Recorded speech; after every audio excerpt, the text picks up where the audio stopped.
Blood splattered across Vivian Gallagher's pale face as she crashed to the dusty street of Carson City, Nevada, her body crumpling beneath the force of her husband's final blow.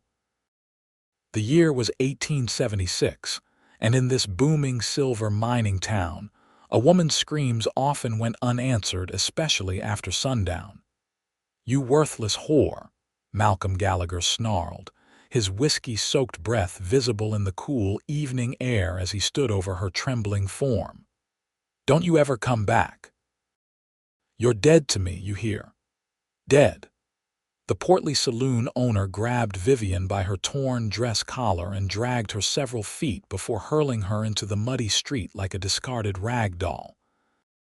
Vivian's chestnut hair fell across her face in tangled strands as she tried to push herself up, only to collapse again. At 22, she'd endured 3 years of marriage to Malcolm, 3 years of bruises hidden beneath high collars and long sleeves, 3 years of explanations about her clumsiness to concerned neighbors. The beating tonight had been the worst yet, all because she'd questioned the disappearance of her grandmother's silver locket, the only possession she had left of her family. Pain radiated through her ribs as she struggled to breathe. The saloon door slammed shut behind Malcolm, leaving her alone in the growing darkness. No one came to her aid, not the patrons who'd witnessed her husband's rage, not the shopkeepers closing up for the night, not a single soul in this town where she'd become nothing but Malcolm Gallagher's pretty possession. Vivian tried once more to stand, managing to rise to her knees before a wave of dizziness forced her back down. Blood dripped from her split lip onto the dirt beneath her. In that moment, she wondered if this street might become her grave. The rhythmic sound of approaching hoofbeats barely registered in her foggy mind until a horse snorted nearby. Boots hit the ground with a solid thud, and she flinched, expecting another blow. Instead, gentle hands carefully turned her over. Through swollen eyes, Vivian made out the silhouette of a man against the twilight sky, tall and broad-shouldered, with a cowboy hat casting shadows across his face. "Easy now, miss," came a deep voice, low and steady. "You're safe now." The stranger knelt beside her, his concerned face coming into focus, sharp blue eyes beneath a furrowed brow, a strong jawline darkened by stubble, and features that spoke of long days under the unforgiving western sun. He couldn't have been much older than 30, with a weathered quality that suggested he'd lived more life than his years might indicate. "Can you stand?" he asked, already slipping one arm beneath her shoulders. Vivian tried to respond, but only a pained whimper escaped her lips as darkness began to close in around the edges of her vision. The last thing she remembered was being lifted into strong arms, the scent of leather and open plains surrounding her as consciousness slipped away. When Vivian next opened her eyes, she was lying on a bed in an unfamiliar room. Panic surged through her until a sharp stab of pain reminded her of her predicament. The room was small but clean, with a lantern casting warm light across simple furnishings, a chair beside the bed, a washstand with a basin and pitcher, a small dresser, and a trunk at the foot of the bed. "You're awake," came the same deep voice from earlier. Vivian turned her head slowly to find the cowboy sitting in the chair, his hat resting on his knee. In the lantern light, she could see him clearly now, handsome in a rugged way, with those intense blue eyes watching her carefully. "Where am I?" she managed, her voice a raspy whisper. "Dr. Pearson's place. I'm staying in the room upstairs." He leaned forward. "I'm Cole Vance. Found you in the street outside Gallagher's saloon." Vivian tried to sit up, but Cole gently pressed her back down. "Easy now. Doc says you've got 2 cracked ribs, not to mention that face of yours." His expression darkened. "Who did this to you, miss?" Vivian looked away, shame burning through her despite the pain. "My husband," she whispered. Malcolm Gallagher. Cole's jaw tightened. The saloon owner. When she nodded, he cursed under his breath. I've only been in town 3 days, but I've already heard things about him. Nothing good. He'll kill me if he finds me, Vivian said, fear making her voice tremble. He said I was dead to him, but if he sees me alive. He won't find you, Cole said, his voice hard with determination. Doc Pearson's an old friend of my father's. He's agreed to keep you here until you're well enough to travel. Travel, Vivian repeated, confusion evident on her battered face. Cole nodded. I'm heading to Wyoming in a few days. My brother has a ranch near Laramie. You can come with me if you'd like get far away from here. Why? The question slipped out before Vivian could stop it. Why would you help me? You don't even know me.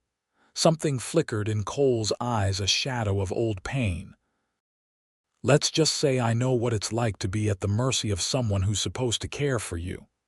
He stood, placing his hat back on his head. Rest now. I'll check on you in the morning. After Cole left, Dr. Pearson came in to check on Vivian. The elderly physician had kind eyes and gentle hands as he examined her injuries. That's a good man, Cole Vance, the doctor said as he applied a foul-smelling ointment to the cut above her eye.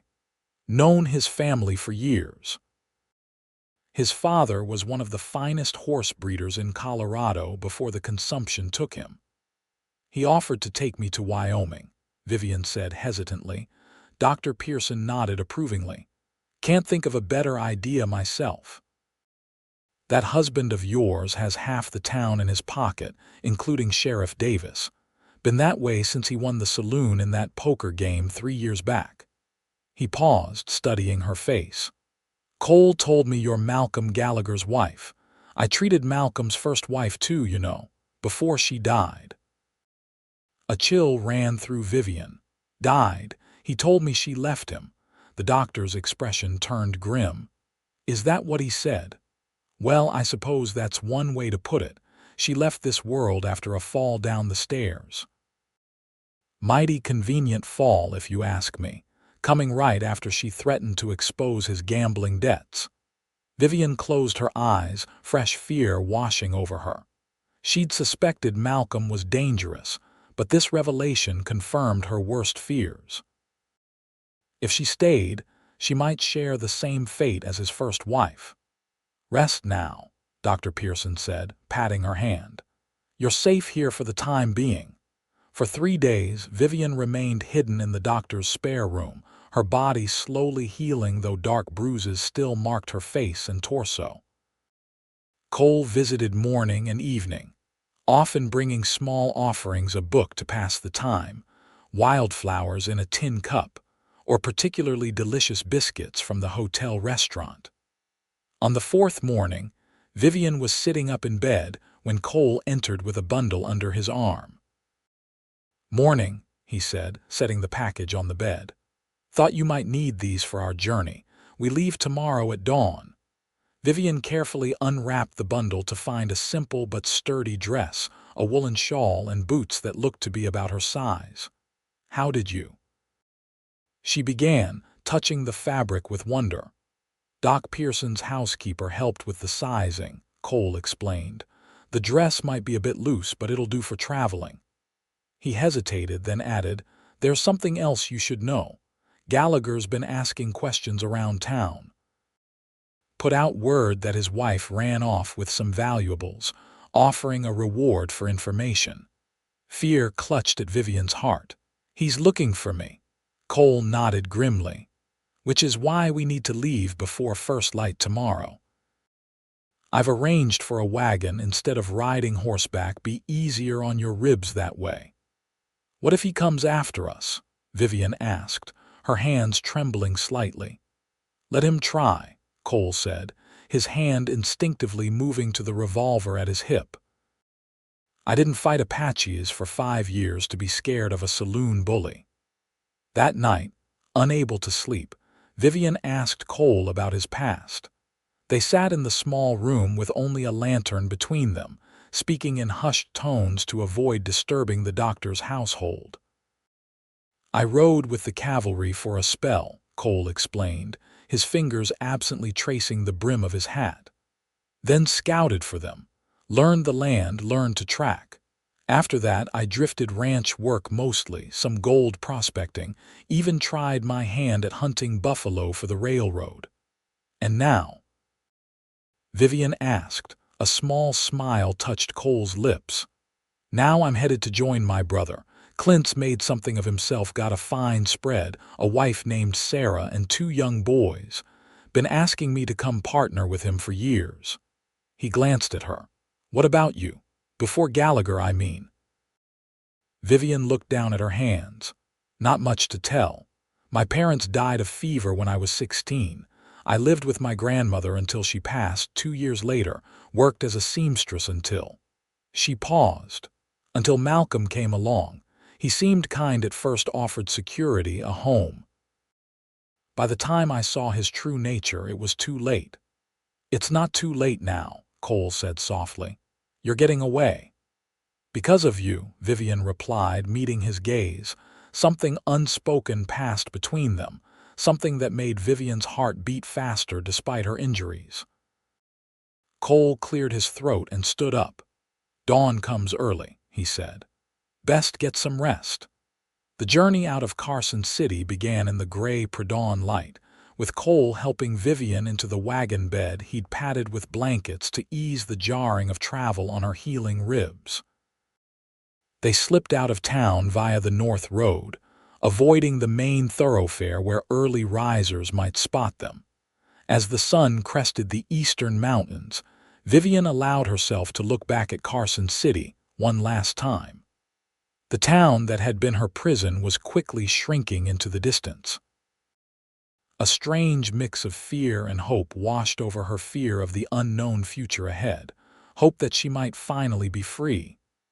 We'll follow the trail north, Cole explained as he guided the 2-horse team. Stay on established routes until we're well out of Nevada. Then cut northeast through Idaho territory before heading to Wyoming. How long will it take? Vivian asked, adjusting the shawl around her shoulders against the morning chill. 2, maybe 3 weeks if the weather holds and we don't run into trouble. Trouble, however, found them sooner than expected.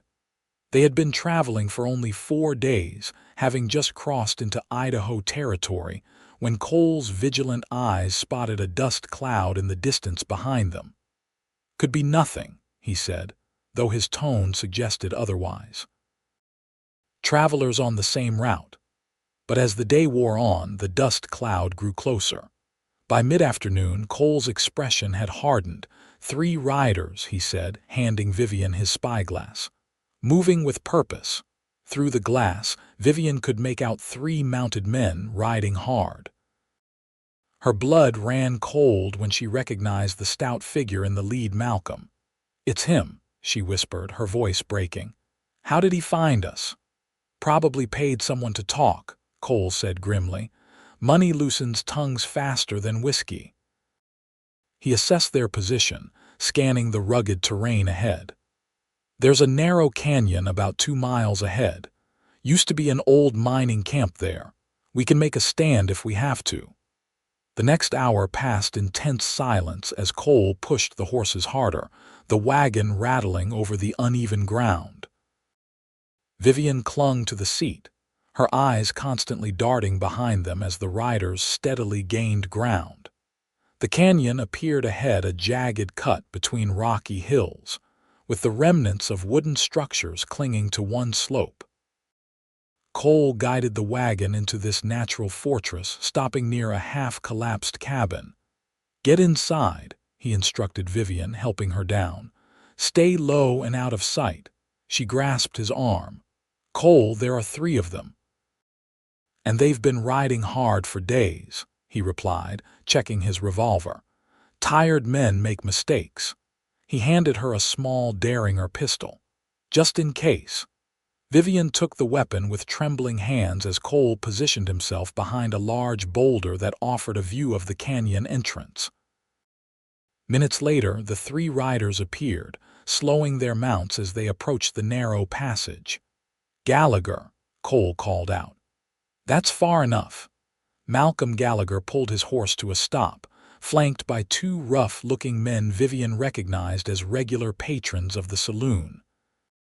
Malcolm's face was flushed with exertion and anger. "You've got something that belongs to me, Cowboy," he shouted. "Send out my wife and maybe I won't put a bullet between your eyes." "Your wife," Cole called back. "Don't see any married women here. Just a free woman who's chosen to leave you behind." Malcolm's face darkened with rage. "That bitch stole from me. Family heirlooms worth a small fortune." Vivian felt a surge of indignant anger cut through her fear. The only thing she'd taken was her grandmother's locket, which had been stolen from her in the first place. "You've ridden a long way for nothing, Gallagher," Cole continued, his voice steady. "Turn around and head home." "Or what?" Malcolm sneered. "You planning to take on the three of us by yourself?" "Wouldn't be the first time I've evened worse odds," Cole replied calmly. "Question is, are you willing to die for this?" For a moment, Malcolm seemed to hesitate, but then one of his companions leaned over and whispered something. Malcolm nodded sharply. "Last chance, Cowboy." When Cole made no response, Malcolm turned to his men. "Circle around. Find another way in." As the two hired guns split off to find alternate routes into the canyon, Malcolm dismounted, using his horse as cover while he drew his pistol. The standoff erupted into violence moments later as one of Malcolm's men tried to slip through a narrow side passage, and Cole fired a warning shot that kicked up dirt at the man's feet. The hired gun returned fire, his bullet splintering wood near Cole's position. From her hiding place inside the dilapidated cabin, Vivian watched in terror as gunfire echoed through the canyon. Cole moved with practiced efficiency, changing positions after each shot to confuse his attackers. One of Malcolm's men cried out as Cole's bullet found its mark, sending him tumbling down a rocky slope. The second hired gun used the distraction to rush forward, firing wildly. Cole ducked behind an old mining cart just as bullets pinged off the metal.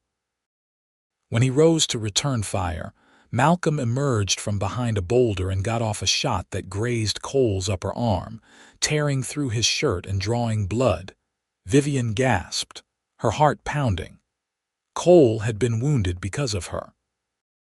The realization crystallized something within her: she would not be the cause of this good man's death. Clutching the derringer, she moved to the cabin doorway. Malcolm was advancing on Cole's position, thinking he had the advantage. He never noticed Vivian until she called out, "Malcolm." He whirled, surprise giving way to a cruel smile. "There's my loving wife," he sneered. "Come to watch your savior die." "It's over, Malcolm," Vivian said, struggling to keep her voice steady. "Let us go," Malcolm laughed. "Over? It's not over until I say it's over. You're my wife, mine." He took a step toward her, his gun still pointed at Cole. "You think anyone's going to believe your word over mine? I own half the businesses in Carson City." "You don't own me anymore," Vivian said, raising the derringer. Malcolm's eyes widened in disbelief, then narrowed. "You don't have the spine to pull that trigger, Vivian. You never did." For a moment, the canyon fell silent. Vivian's hand trembled as she aimed the small pistol at the man who had terrorized her for 3 years. The sound of a gunshot cracked through the air, but it wasn't from Vivian's weapon. Cole had seized the moment of distraction to fire, his bullet striking Malcolm in the shoulder. The saloon owner howled in pain, his own gun discharging harmlessly into the ground as he fell to his knees. Cole was on him in an instant, kicking Malcolm's gun away and pressing his own revolver to the man's temple. "Give me one good reason not to end you right here," Cole growled. Malcolm's face, normally flushed with drink and temper, had gone pale. "You can't kill me in cold blood," he gasped through gritted teeth. "You're not that kind of man. "You don't know what kind of man I am," Cole replied, his finger tightening on the trigger. "Cole, don't." Vivian's voice was soft but clear as she approached. "He's not worth hanging for." Cole's eyes never left Malcolm's face. "This man beat you, left you for dead, tracked us across state lines to do worse." "I know," Vivian said, gently placing her hand on Cole's arm. "But if you kill him like this, part of you dies too. I've seen enough death." For a long moment, Cole remained frozen, the barrel of his gun pressed against Malcolm's head. Then slowly, reluctantly, he lowered the weapon. "You're right," he said, his voice rough with suppressed emotion. "He's not worth it." In one swift movement, Cole struck Malcolm across the face with the butt of his revolver, knocking him unconscious. The surviving hired gun, seeing his employer fall, threw down his weapon and raised his hands in surrender. With Malcolm and his remaining man securely bound and their weapons confiscated, Cole and Vivian faced a decision. "The nearest settlement with a marshal is 2 days' ride," Cole said, wrapping a bandage around his wounded arm. "We could turn them in, but—" "But Malcolm has friends in high places," Vivian finished his thought, "and money to make problems disappear." Cole nodded grimly. "I've been thinking. We leave them their canteens and one horse between them. By the time they make it back to civilization, we'll be long gone." "And if Malcolm comes after us again?" Vivian asked. "Then I finish what I started today," Cole replied, his eyes hard. "But my guess is, a man like him won't risk his hide a second time once he's had a taste of what's waiting for him." Before they departed, Vivian approached the unconscious form of her husband. Kneeling beside him, she removed her wedding ring and placed it in his shirt pocket. The simple act felt like breaking the final chain that bound her to her past. "Goodbye, Malcolm," she whispered, not with anger or even hatred, but with a profound relief that surprised her. As they continued their journey northward, something subtle shifted between Cole and Vivian. Their shared ordeal had forged a bond deeper than mere traveling companions. Cole became more attentive, finding excuses to help Vivian even as her injuries healed, while she found herself watching him when he wasn't looking, admiring his quiet strength and unwavering principles. They traveled through rugged mountain passes and across sweeping valleys, each day taking them further from Carson City and closer to the new life that awaited in Wyoming. At night, they would make camp beneath star-filled skies, sharing stories by the campfire. "Tell me about your brother's ranch," Vivian asked one evening as they sat side by side, watching flames dance over cedar logs. Cole's face softened in the firelight. "It's good land, not easy land, mind you, but good."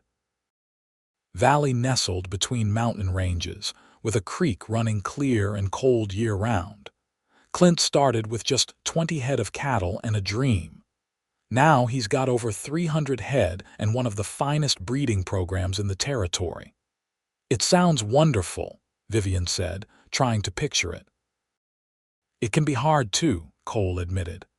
"Wyoming winters are brutal, summer brings drought some years, and there's always wolves, rustlers, and a dozen other things trying to take what you've built."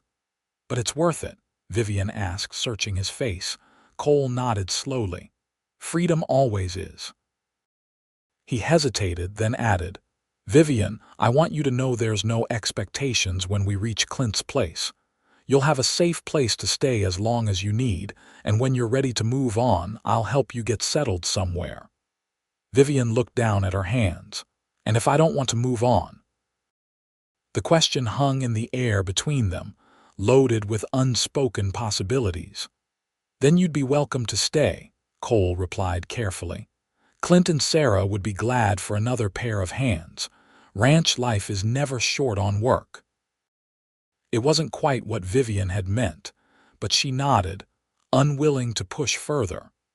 Whatever was growing between them needed time she now had thanks to Cole. As they crossed into Wyoming territory, The landscape opened up into vast prairies that seemed to stretch endlessly beneath an enormous sky. Vivian found herself breathing deeper, as though the open spaces were cleansing her lungs of the suffocating life she'd left behind. "We should reach Laramie in 2 days," Cole announced one morning as they broke camp. "From there, it's just a half-day's ride to Clint's place." Vivian nodded, a mixture of anticipation and nervousness fluttering in her stomach. What would Cole's family think of her? Would they welcome a strange woman with a troubled past into their home? Her worries must have shown on her face, for Cole reached over and briefly squeezed her hand. "They're good people, Vivian. You'll see." The town of Laramie appeared on the horizon late in the afternoon of the second day, a growing settlement clustered around the tracks of the Union Pacific Railroad. As they drove the wagon down the main street, Vivian observed the bustling activity with wide eyes. The town was considerably smaller than Carson City, but seemed more vibrant somehow, with a sense of purpose and progress that had been lacking in the Nevada mining town. Cole guided the wagon to a general store, where he purchased supplies for the final leg of their journey. While he conducted business, Vivian browsed the shelves, marveling at the simple pleasure of being able to look at items without fear of Malcolm's criticism or control. "First time in Laramie?"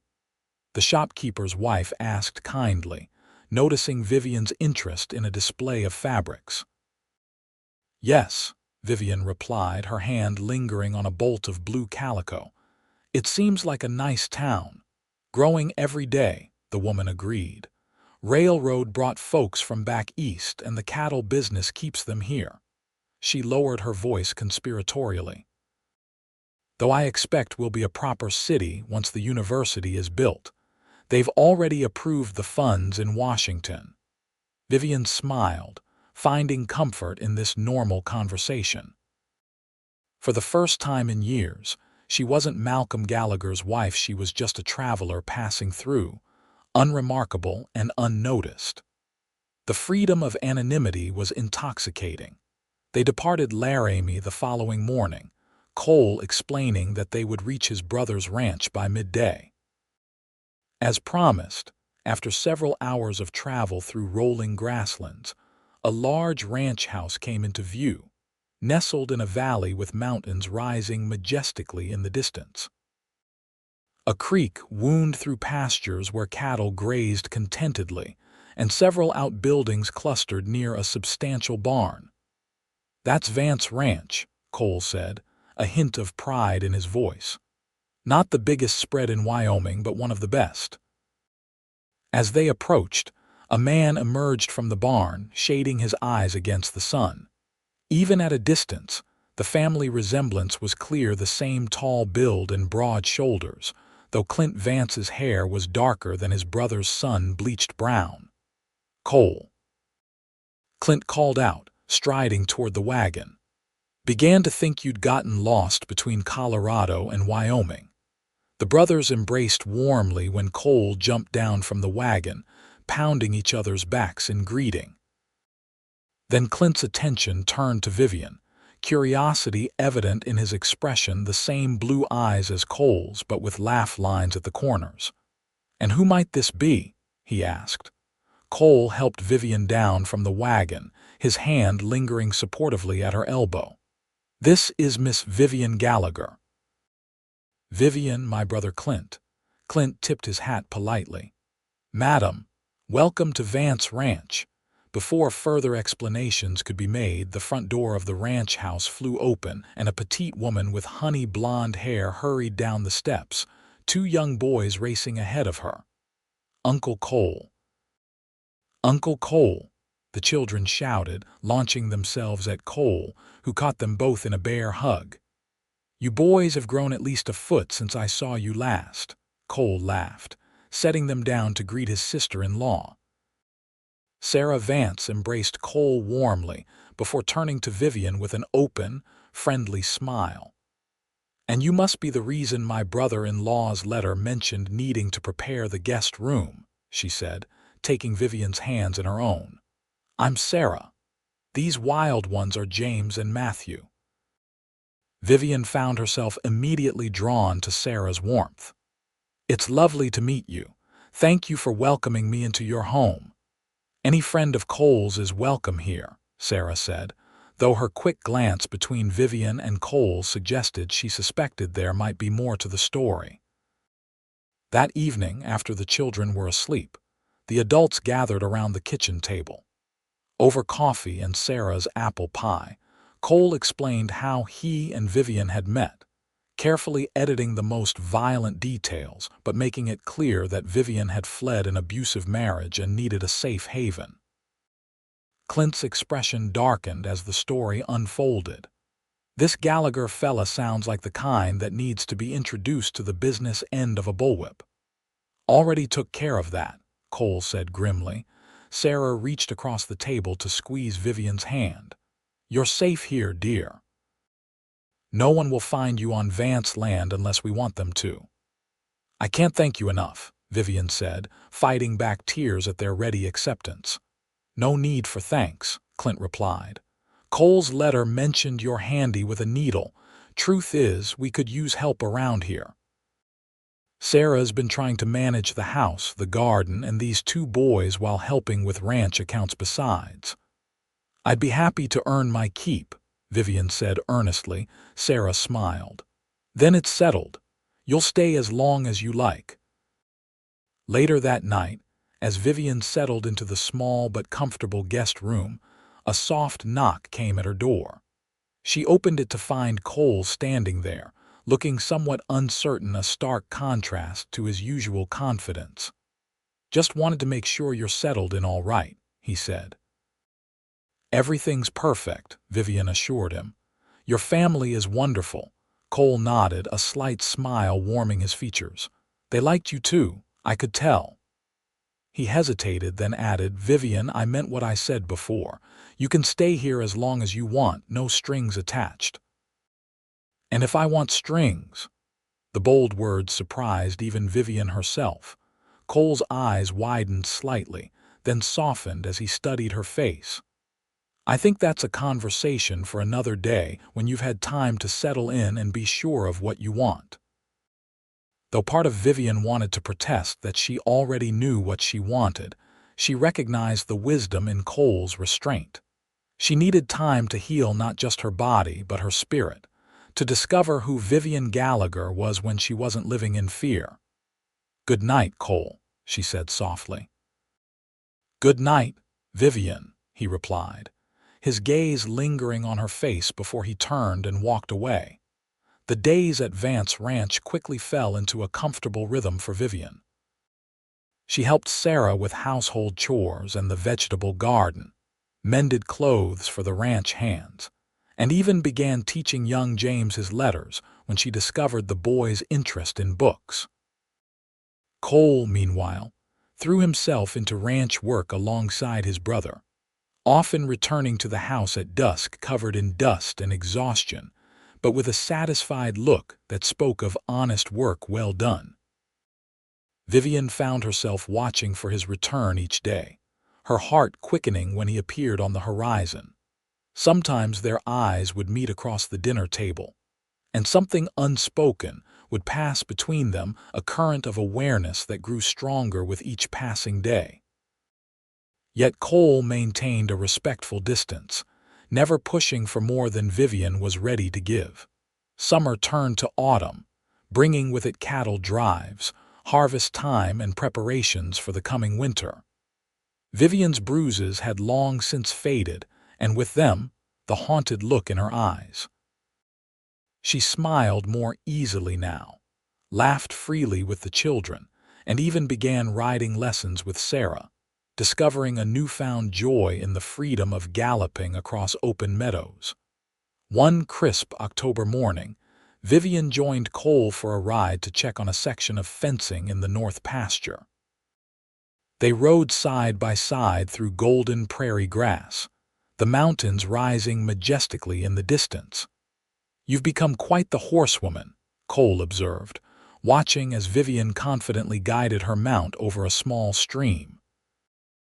I had a good teacher, she replied with a smile, glancing at him from beneath the brim of her hat, a gift from Sarah that Vivian had reshaped to suit her own style.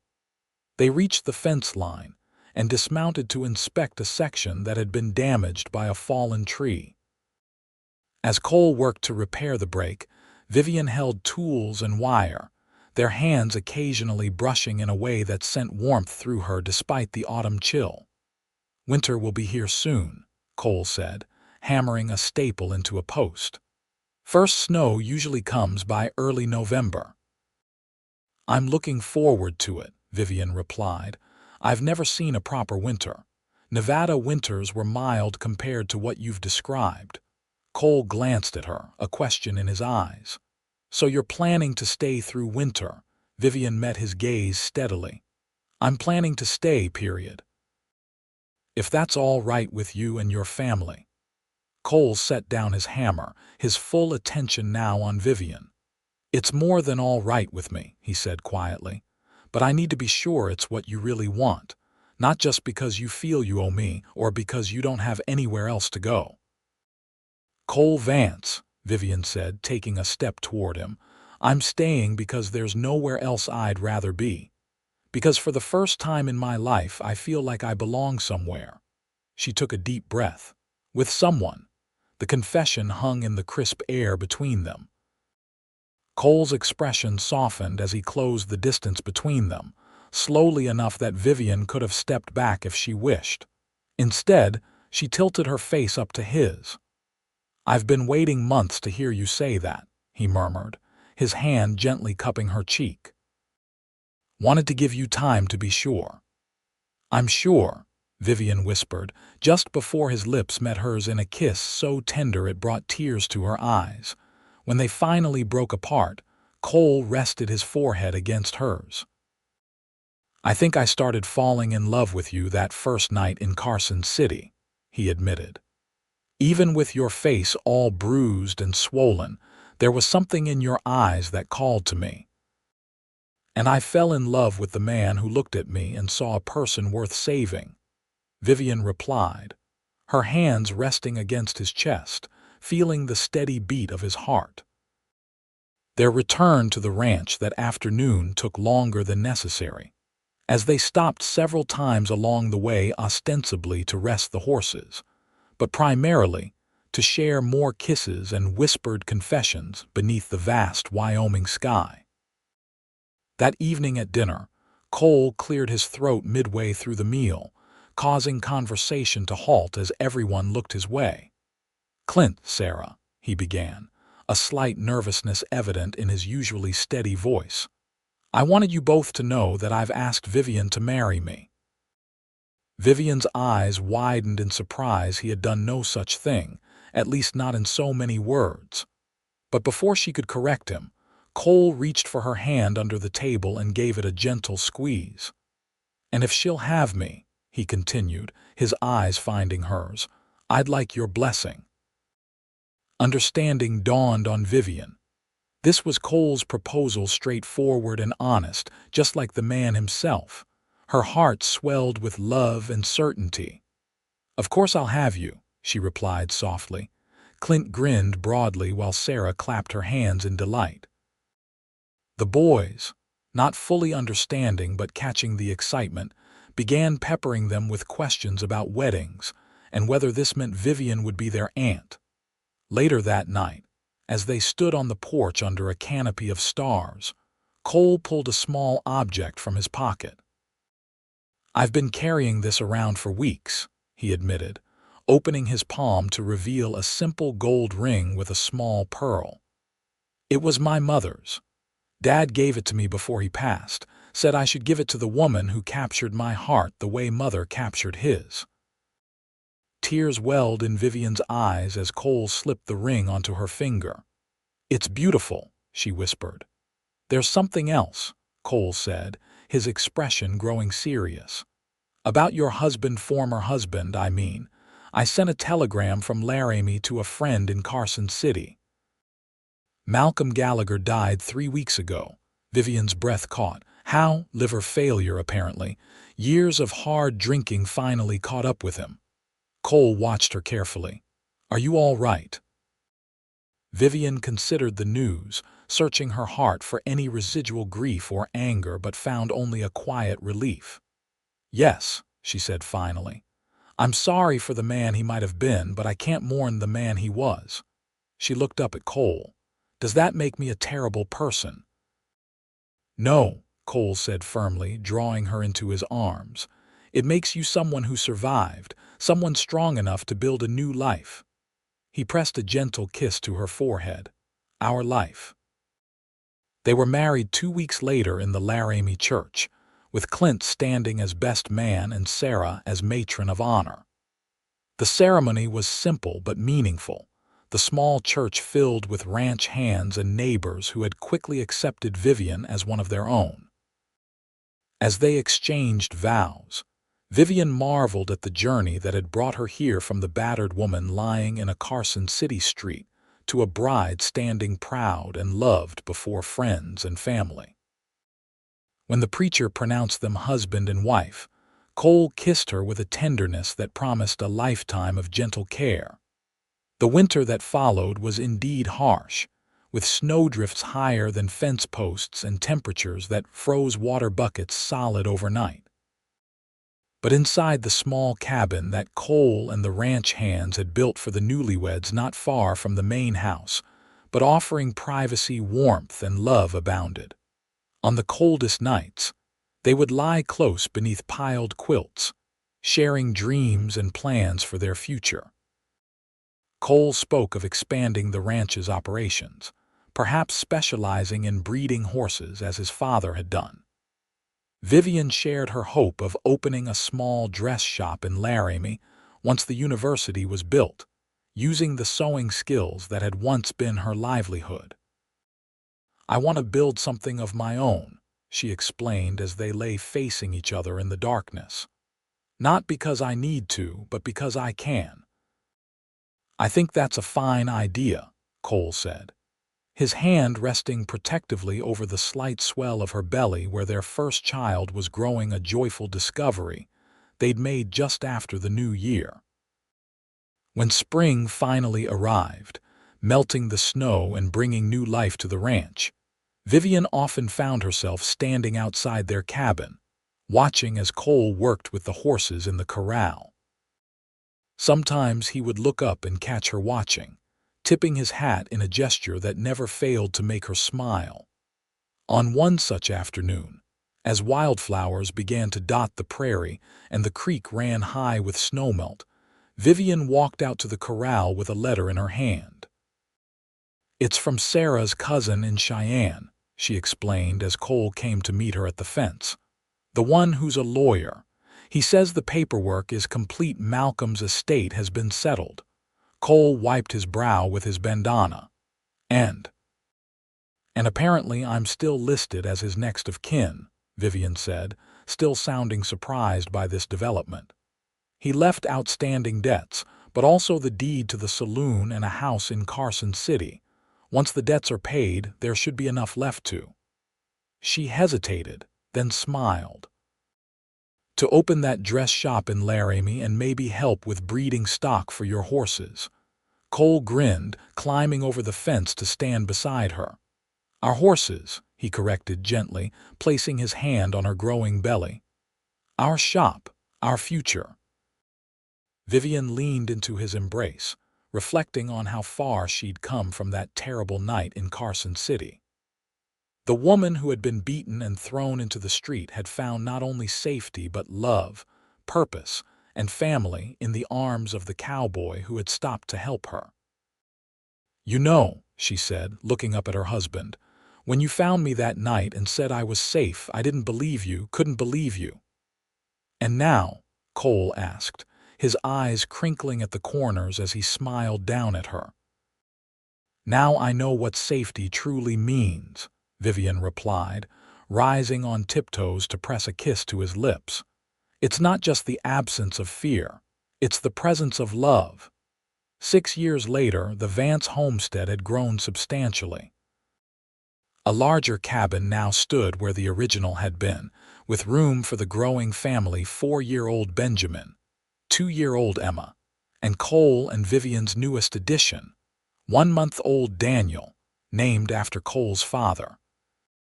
Vivian's dress shop in Laramie had become a success, particularly after the university opened and brought an influx of new residents to the area.